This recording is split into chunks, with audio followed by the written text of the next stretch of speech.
Welkom terug. Nou, die Fitoterapeut Dr. Caren Hauptfleisch sluit volgende by ons aan en ons praat spesifiek oor die gebruik van kruie-medisyne. Good morning, doctor. Hi, good morning. So I need to start right at the beginning because you are the chairperson of the SA Association of Registered Phytotherapists. What is that? What does that even mean? Yes, indeed. So a phytotherapist is somebody who is trained, we're medically trained, as well as we are trained, so that's the diagnosis of disease and understanding the body in illness and in health. We obviously have a holistic take on even our diagnostics, as well as interlinking very nicely with the medical profession, with conventional medical profession. So we medically diagnose. And then we dovetail that with our herbal medicine. So we trained in the pharmacy, the pharmacology, the therapeutics of prescribing, particularly to our patients. And my license enables me to, like a GP, I would see a patient, and then based on how I assess them at that time, I then make up a prescription for them that I compound and dispense. So can I ask you, why do you think people are turning more to alternatives or herbal medicine rather than like traditional medicines? In your terms, traditional meaning the more pharmaceutical Yes. medicines. Yes, so I think that what's been happening over the years, let's just remember that conventional medicine is only 300 years old. So as long as there's been people around, as long as there have been humans around, there's been herbal medicine. Food and herbs is our medicine. Like our bodies interact with food, so they interact with herbs beneficially. So I think that as science is actually catching up with how to understand how herbs work within the body, because in herbal medicine, we are using whole plant extracts. So it's not so much just one active ingredient. And we've got to be very clear that herbal medicine is not when we got aspirin first, it came from a willow bark tree. But as soon as they took that chemical out and then added an acid and turned it into acetylsalicylic acid, it then becomes a drug. So let's be clear, the whole plant extracts is what herbal medicine is. And we are understanding more and more how the body actually responds beautifully to these whole plant extracts. And science is validating it. And yeah, so I don't feel it's actually really gone away on its own. It was just that there were laws in the world, and specifically in South Africa, where traditional medicines were banned at times. It was witchcraft back in certain places in some days. Wow, it's interesting that you mentioned that it was banned, it was seen as witchcraft. So for people that don't understand the value of herbal medicine, what do you think some of those misconceptions are?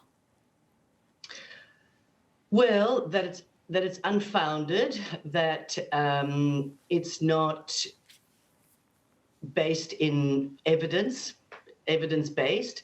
There is a lot of, there certainly are people that use herbs in a more, a sangoma is essentially somebody who treat bewitchment. So herbal medicine has a long history of coming from a background of ritual and magic. So there is that aspect.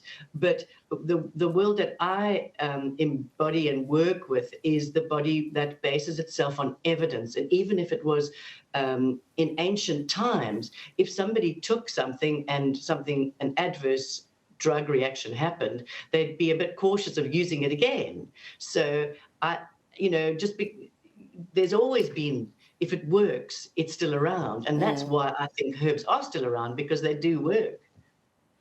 Doctor, I heard you referring to your license, and obviously you are qualified. Can you talk to us about the development of education for herbalists in South Africa? What is our position on that at the moment? Yes, that's a very good question. When I was interested back in the 80s, there was no training in South Africa. And over the years, there was a course at there still is at the University of the Western Cape, but at the moment they're not taking in new students. It is a science degree, and at the moment there is a course running at the University of Johannesburg in the complementary herbalism, complementary medicine department. And so what it entails is, it's a science degree. We do clinical training. We do theoretical subjects that are based, as I said, on studying the body as a medical doctor would, and then studying the herbal medicine in a very scientific way. And then once you've qualified, well, even as a student, you have to register, and it's called the Allied Health Professions Council of South Africa, and that is the body that regulates phytotherapists and various other modalities in South Africa. And not my association, but the association that I represent, the South African Association of Registered Phytotherapists, we promote the profession. I can imagine with all the indigenous plants in our beautiful country that the access to herbal medicine is quite vast. Am I wrong? You are wrong. Access has been denied. Okay, so also what you need to understand is that I represent a very small bunch of people in South Africa. The people who are mostly working with traditional herbal medicine are the traditional herbal practitioners, for which there is an interim at the moment, an interim traditional healers council. And then there's also the Cape Bush doctors. I'm from the Western Cape.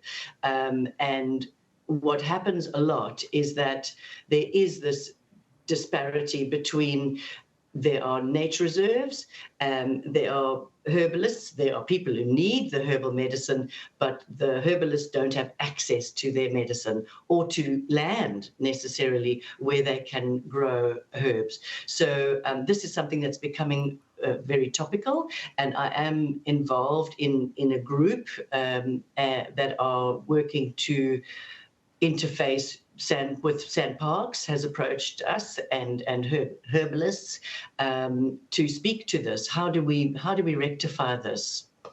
Wow. Caren, I want to know, if you compare us to the rest of the world, how popular would herbal medicines be in the rest of the world in comparison to in South Africa? Oh, well, that's an interesting question. And I would say that in South Africa, we have a very different, we're very lucky in that we still have very traditional practices. In the rest of the world, let's say like in Europe, for example, in France, it was outlawed. It still is. It's illegal to practice unless you're a medical doctor, herbal medicine. Oh, wow. And many parts of Europe, yes. It was only, I got my training at the College of Phytotherapy in England, and there were foreigners there. And so if you're in France and you go to a health shop, they don't actually have health shops. So I'd say that, and then if you jump over to America, herbalists there are actually not so very much trained in the diagnostics. It's not like we are. I'm registered legally with the government, whereas in America you get a license and they run sort of a shop, and then they'll have herbs for sale. So world over, it is a big industry, but in South Africa, we've actually got some incredible laws that are now protecting the professions. That's incredible. I want to know, is it something that I can administer myself? You know, like sometimes you'll go to a supermarket, you don't feel well, you've got a headache, and you go and you pick any tablet that they give you. Is it the same with herbal medicine? Can I walk into a shop and I go, okay, I've got this kind of ache?